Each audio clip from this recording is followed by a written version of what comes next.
parle à présent de droit des sociétés et des contentieux. Avec la crise, le nombre de litiges devrait augmenter. En tout cas, les 2/3 des avocats s'y préparent. On en parle avec vous, Valérie Reynaud. Bonjour, vous êtes avocate associée au cabinet NMCG, donc spécialisée en droit des affaires, en droit du travail. Vous vous attendez à une forte augmentation des contentieux ces prochains mois ? Nécessairement, bien sûr. Il y a un fort volume contentieux accumulé pendant les périodes de confinement qu'on est en train de résorber. Il y a des différends qui naissent post-crise. Il y en a eu pendant, effectivement, la crise Covid et la crise sanitaire parce que des problématiques nouvelles ont émergé, des problématiques qu'on n'avait pas nécessairement anticipées dans les contrats, des questions d'interprétation, tout bêtement, des contrats en cours.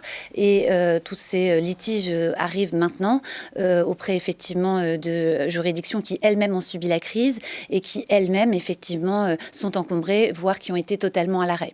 Et la crise, donc, a changé, le Covid a changé les choses dans l'accompagnement de ces contentieux. Bien sûr, à la fois pendant la crise, nous avons été contraints de développer de nouvelles façons d'accompagner nos clients, de se confronter effectivement aux questions et aux problèmes rencontrés au plan judiciaire et effectivement d'inventer une nouvelle façon de répondre aux questions juridiques et judiciaires qui pouvaient se poser. Alors, ça a été notamment par le recours à des procédures d'urgence, à des mesures conservatoires, de manière à pouvoir anticiper des problématiques plus majeures à la sortie de crise. Ça a été effectivement aussi un souci permanent de maintenir un lien avec les juridictions, le cas échéant avec des visioconférences, des audiences en visioconférence, le cas échéant avec un contact des magistrats pour pouvoir répondre à des besoins urgents que pouvaient avoir les entreprises durant la crise. Et à présent, on se redéploie pour un accompagnement qualitatif et pour effectivement pouvoir répondre dans le temps des affaires avec une justice qui effectivement répond aux exigences impératives que sont celles de nos clients. Alors justement, l'après-crise, ça va nécessiter une approche différente dans l'accompagnement des entreprises ? Alors oui, nous avons développé pendant la crise et à présent des nouvelles façons effectivement de répondre aux besoins et aux exigences des clients, notamment par la mise en œuvre des MARD. Alors qu'est-ce que le MARD ?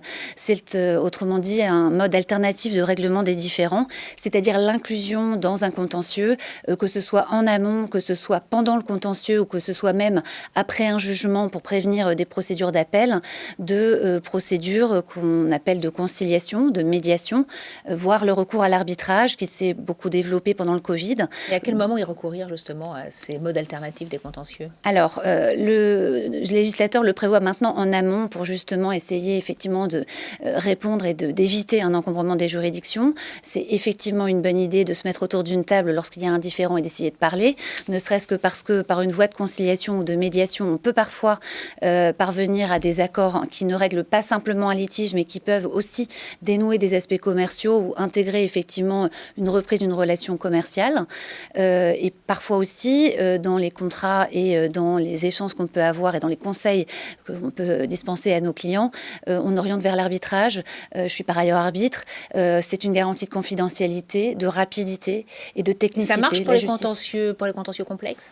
Parfaitement, c'est même indiqué, puisqu'on a affaire alors à des gens que l'on choisit, des gens qui sont totalement rompus à traiter des difficultés complexes, des contentieux internationaux. On a et surtout une garantie d'exécution de la sentence qui va être rendue, puisque dans la plupart effectivement des pays mondiaux, maintenant avec la Convention de New York, on peut exécuter une sentence arbitrale rapidement, presque plus simplement qu'un jugement. Donc c'est une garantie d'efficacité et d'effectivité des décisions de justice.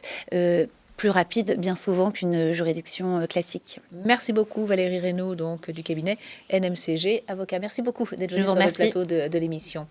Et on poursuit avec un nouvel invité.